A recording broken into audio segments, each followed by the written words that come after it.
In this video, we're going to talk more about keywords and also just elaborate a little bit on expressions, which we've already covered to a degree previously. Firstly, with the keywords, now Java has actually got 50 reserved words that are used for keywords in your applications. And you have seen some of those in operation already. For example, on the screen, you can see some of the keywords that are showing in blue. And IntelliJ will actually highlight keywords in blue to show you that they actually are a keyword. So what I'm going to do is just go to a browser and I'm going to paste in this link. And the link will be in the resources section of this video. And here's a list of Java keywords. And you can see that in the Java programming language, a keyword is one of 53 reserved words that have a predefined meaning in the language. And as we scroll down the list, you'll see some of these we've already used. Boolean is one. Double was another. And also float. But don't worry, you don't need to memorize any of these because we're going to be going through each and every one of these in the course. But the thing is that they are reserved, and let's swing back to IntelliJ, and I'm going to talk further about that. And incidentally, for this video, I've created a new project called Keywords and Expressions. So anything in blue that's showing in the IntelliJ editor is confirming to you that this is a reserved word. So for example, we can't go in here and create a variable called, say, int. So if we type int equals 5, unexpected token, and that's because as far as IntelliJ is concerned, int is a reserved word, it's actually data type. We could use int2, that would be quite valid because that's only using part of the word, but you can't use an exact word. So anytime you get into weird errors, just make sure that you're not using a reserved keyword and you can refer back to that list. Now, some of the other keywords that you've already seen that you can't use are false. We saw false before. We've used that in a previous video. True and null. But we'll be talking about those as we progress through the course. So as I mentioned, by the time you've finished with this course, you will have gone through all 50 of those keywords and will have a good understanding of what they actually are. Okay, so let's talk now about expressions. We have talked a little bit in the past about those, and you've seen some of those in operation, but let's just expand that a little bit more, just so we've got a specific understanding of what expressions are. So I'm just going to delete this, and I'm going to make a bit more space. Expressions are essentially building blocks of all Java programs. You'll be using expressions a lot, and expressions are built with values, variables, and operators, which you've seen previously, but also with method calls, which we'll be discussing in a future set of videos later in the course. For example, if we wanted to create an expression to convert miles into kilometers, we'd need to know firstly that a mile was equal to 1.609344 kilometers. So if we wanted to figure out what 100 miles were converted to kilometers, double kilometers equals 100 times 1.609344.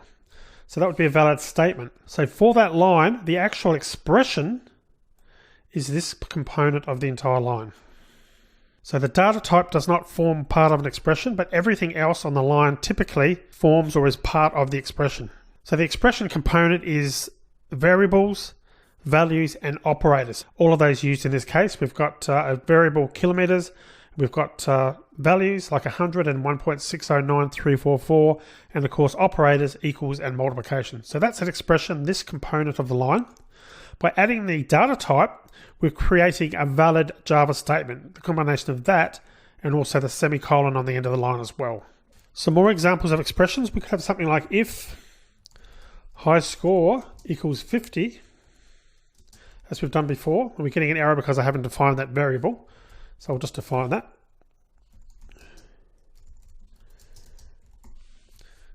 So this component is the expression within the brackets, as you can see there. So the keyword for if and the brackets and the braces as well do not form part of the expression. It's this component in here. And incidentally, there's another expression.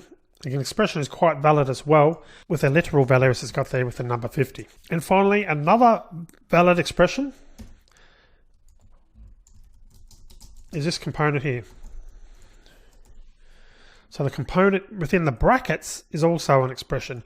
And that's actually calling a method And we'll be talking about methods in a future section of the course as well.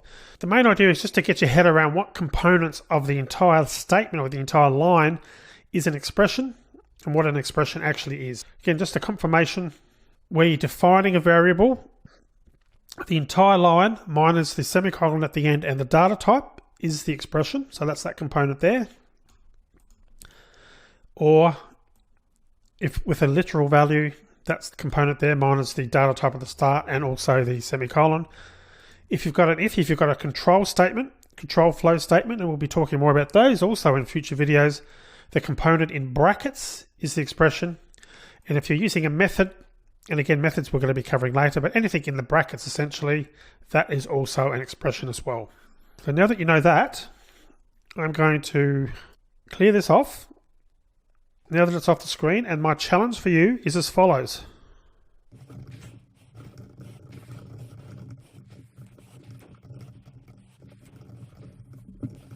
Have a look at the code that you can see on the screen.